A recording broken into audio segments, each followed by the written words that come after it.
सोचिए, आज से कुछ साल पहले तक भारत का एक बहुत बड़ा हिस्सा, जिसे रेड कॉरिडोर कहा जाता था, खौफ के साए में जीता था।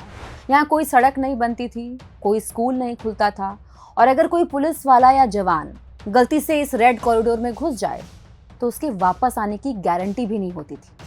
2010 का दंतेवाड़ा नरसंहार याद है? 76 सीआरपीएफ जवान शहीद हुए थे। या फिर 2013 का झीरम घाटी हमला, जिसमें छत्तीसगढ़ कांग्रेस के लगभग 30 नेता मारे गए थे। ये था नक्सलवाद। और ये सिर्फ नक्सलवाद नहीं था, ये भारत के अंदर का सबसे बड़ा इंटरनल सिक्योरिटी थ्रेट था, जिसे खुद तत्कालीन प्रधानमंत्री डॉक्टर मनमोहन सिंह ने देश का सबसे बड़ा खतरा कहा था। लेकिन क्या आप जानते हैं, जिस पार्टी की सरकार ने इसे सबसे बड़ा खतरा कहा, उसी सरकार के अंदर एक पैरेलल पावर सेंटर इसे खत्म करने की बजाय इसे आइडियोलॉजिकल प्रोटेक्शन दे रहा था। एक तरफ जवान खून बहा रहे थे, दूसरी तरफ दिल्ली में बैठी एक सुपर कैबिनेट नक्सलियों को सोशल एक्टिविस्ट बता रही थी। नक्सलवाद जैसे क्रिमिनल ऑर्गेनाइजेशन को सोशियो इकोनॉमिक प्रॉब्लम बता रही थी। ये कहानी सिर्फ नक्सलवाद की नहीं है, ये कहानी है सिंपैथी एंड सैबोटाज के एक पैटर्न की, और ये भी कि कैसे आज दृढ़ इच्छा शक्ति से नक्सलवाद के उस रेड कॉरिडोर को हमेशा के लिए मिटाया जा रहा है। आज हम जानेंगे कि क्या कांग्रेस ने जानबूझकर देश के सबसे बड़े खतरे को पालने का काम किया, और नक्सल मुक्त भारत का सपना अब हकीकत में आखिर कैसे बदल रहा है। नमस्कार, मैं हूं गरिमा और आप देख रहे हैं नो द नेशन गरिमा के साथ। अगर आपने ये चैनल को अभी तक सब्सक्राइब नहीं किया तो वीडियो शुरू होने से पहले चैनल को सब्सक्राइब जरूर कर लीजिए। ये कहानी है 2004 से 2014 और फिर 2014 से 2025 के बीच की। 2004 से 2014 तक मनमोहन सिंह प्रधानमंत्री थे, लेकिन असली ताकत कहीं और थी। वो थी सोनिया गांधी की अध्यक्षता वाली राष्ट्रीय सलाहकार परिषद यानी कि एनएसी में। इसे सुपर कैबिनेट भी कहा जाता था। सोनिया गांधी के इस एनएसी के पास इतनी ताकत थी कि वो प्रधानमंत्री कार्यालय यानी कि पीएमओ और होम मिनिस्ट्री को भी बार बार ओवररूल कर देती थी। एनएसी का पहला काम था नैरेटिव बदलना। उन्होंने कहा, नक्सलवाद कोई आर्म्ड रिबेलियन नहीं है, बल्कि ये सिर्फ सोशियो इकोनॉमिक इशू है। यानी कि नक्सली गरीब लोगों के अधिकार के लिए हथियार उठा रहे हैं। एक ऐसा आइडियोलॉजिकल व्हाइट वॉशिंग था जिसने नक्सलियों को क्रांतिकारी का दर्जा दे दिया था कि सोनिया गांधी की अध्यक्षता वाली इसी एनएसी ने एक ऐसे इंसान को प्लानिंग कमीशन में अपॉइंट किया जिस पर नक्सलवाद को सपोर्ट करने और राजद्रोह तक के आरोप लग चुके थे। नाम था डॉक्टर विनायक सेन।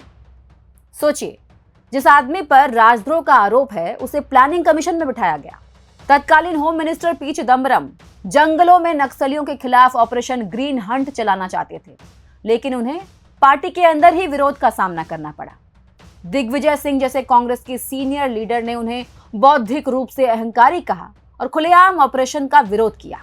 2013 में नक्सलियों ने छत्तीसगढ़ के झीरम घाटी में कांग्रेस के ही 30 लोगों की हत्या कर दी। और इसके बाद क्या हुआ? झीरम घाटी हमले के एक दिन बाद गृह मंत्रियों ने नक्सलियों से बातचीत की अपील करते हुए लगभग गिड़गिड़ाते हुए कहा कि हम आपको हथियार डालने के लिए नहीं कह रहे हैं, लेकिन बात तो कीजिए। ये किसी भी सरकार की सबसे बड़ी लाचारी थी कि उसका गृह मंत्री नक्सलियों के सामने गिड़गिड़ा रहा था। और सबसे बड़ी आयरनी सुनिए, ये आयरनी अर्बन नक्सलवाद के बारे में है। यूपीए के गृह मंत्रालय ने 2013 में सुप्रीम कोर्ट को हलफनामा देकर बताया कि अर्बन नक्सल ह्यूमन राइट्स और एनजीओ का मुखौटा पहनकर काम कर रहे हैं और वो असली नक्सलियों से कई ज्यादा खतरनाक हैं। कब की बात है ये? 2013 की। और आज वही कांग्रेस पार्टी उन्हीं अर्बन नक्सलियों का बचाव करती है जिन्हें उसकी अपनी सरकार ने खतरा बताया था।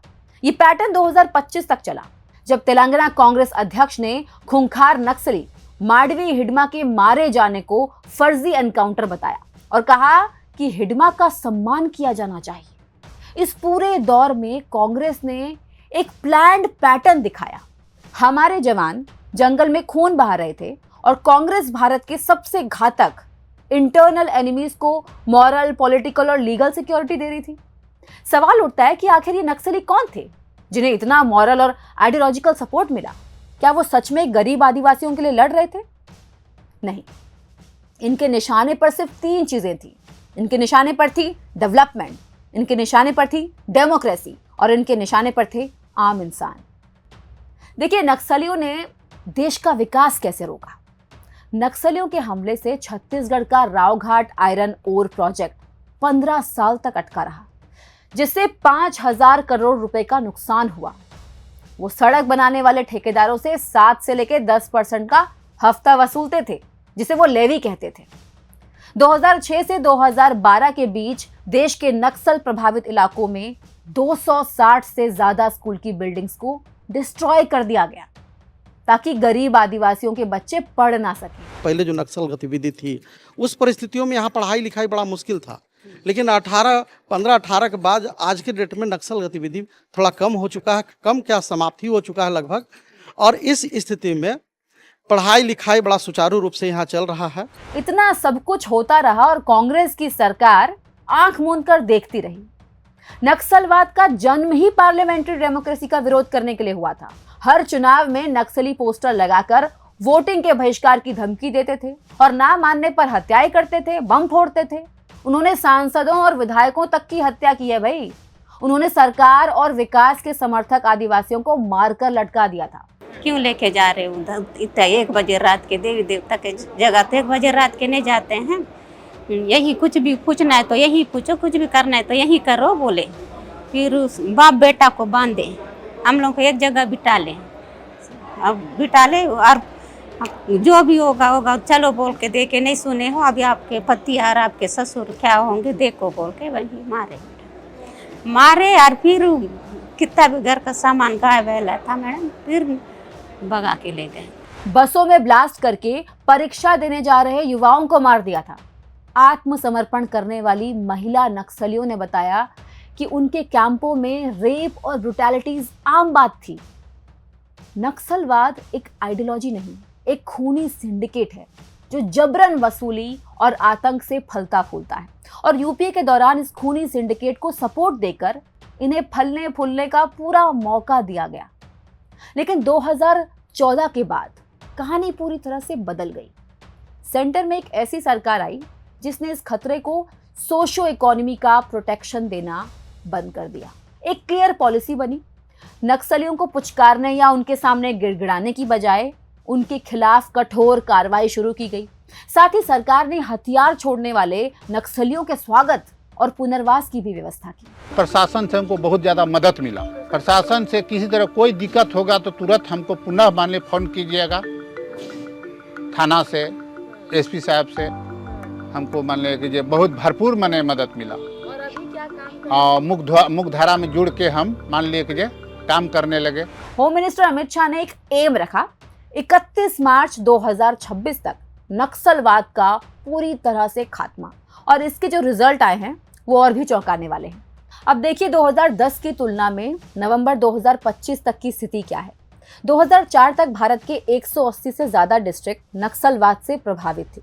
अप्रैल 2024 तक ये संख्या 38 हो गई और आज सिर्फ 11 जिले रह गए हैं, जिनमें से भी सिर्फ 3 जिले बीजापुर, सुकमा और नारायणपुर ही बचे हैं जो नक्सलवाद से सबसे ज्यादा प्रभावित हैं। 2010 से 2024 के बीच नक्सली हिंसा 81% कम हो गई है और नक्सलवाद से होने वाली मौतें भी 85% कम हो गई हैं। ये सब कैसे हुआ? अचानक नहीं, अचानक नहीं हुआ। ये तब हुआ जब सरकार ने सुरक्षा बलों के हाथ खोल दिए, जिसे कांग्रेस ने बांध रखे थे।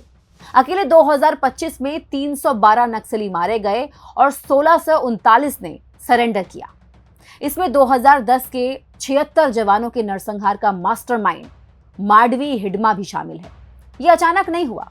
वो इलाके जो नक्सल प्रभावित थे, जहां नक्सली डेवलपमेंट नहीं होने देना चाहते थे, उन इलाकों के डेवलपमेंट के लिए सरकार ने योजनाओं की झड़ी लगा दी। ऐसे इलाकों का विकास बजट 300% बढ़ा दिया गया। जो इलाके कल तक नक्सलियों की गोलियों से गूंजते थे, आज वहां सड़कें हैं, बिजली है, कनेक्टिविटी है, स्कूल है, बाजार है। नक्सलियों की फंडिंग को भी खत्म किया गया। एनआईए और ईडी की कार्रवाई से नक्सलियों के करोड़ों रुपए जब्त किए गए। फंडिंग बंद होने की वजह से नक्सलियों के हथियार खरीदने का नेटवर्क टूट गया। क्लियर है कि जहां एक तरफ यूपीए सरकार नक्सलियों के खिलाफ एक्शन लेने से बचती रही, वहीं मोदी सरकार ने नक्सलवाद के खिलाफ जीरो टॉलरेंस की नीति अपनाई। जवानों को रिसोर्सेज दिए, डेवलपमेंट को वेपन बनाया और इसका नतीजा ये हुआ कि भारत का रेड कॉरिडोर सिकुड़कर एक छोटे से पॉकेट में सिमट गया और वो भी जल्द ही खत्म हो जाएगा। नक्सल प्रभावित क्षेत्र था पहले, जब बीजेपी की सरकार बना हम लोग देखे जगह जगह में कैंप बैठा दिया और उसे है कि नक्सल प्रभावित बहुत कम आया, नहीं तो गांव में शाम होते ही मतलब गांव में पहुंच जाता था नक्सल। मोदी सरकार ने देश के सामने एक मिसाल पेश की है कि किसी भी प्रॉब्लम का सॉल्यूशन निकालने के लिए एक क्लियर नेशनल सिक्योरिटी पॉलिसी और पॉलिटिकल विल जरूरी होती है। देश ने देखा कि कैसे 2004 से 2014 के बीच कांग्रेस सरकार नक्सलियों के सामने गिड़गिड़ाती रही और देश ने यह भी देखा कि मोदी सरकार ने कैसे डेवलपमेंट को हथियार बनाकर नक्सलवाद को खत्म किया। आज जब नक्सलवाद अपने अंतिम चरण में है, एक बात क्लियर है कि इंडिया का फ्यूचर वायलेंस या वेपन से नहीं बल्कि डेवलपमेंट, डेमोक्रेसी और डिटर्मिनेशन से तय होगा। 31 मार्च 2026 का लक्ष्य दूर नहीं है, तो अब समय आ गया है कि इन इलाकों में शांति हो और यहाँ के आदिवासी बच्चे भी देश के बाकी हिस्सों की तरह ही विकास की मुख्य धारा में शामिल हों। आपका इस बारे में क्या सोचना है, कमेंट करके जरूर बताएं। इस वीडियो को लाइक कीजिए अगर पसंद आए तो, और ज्यादा से ज्यादा लोगों को शेयर कीजिए और देखते रहिए नो द नेशन गरिमा के साथ।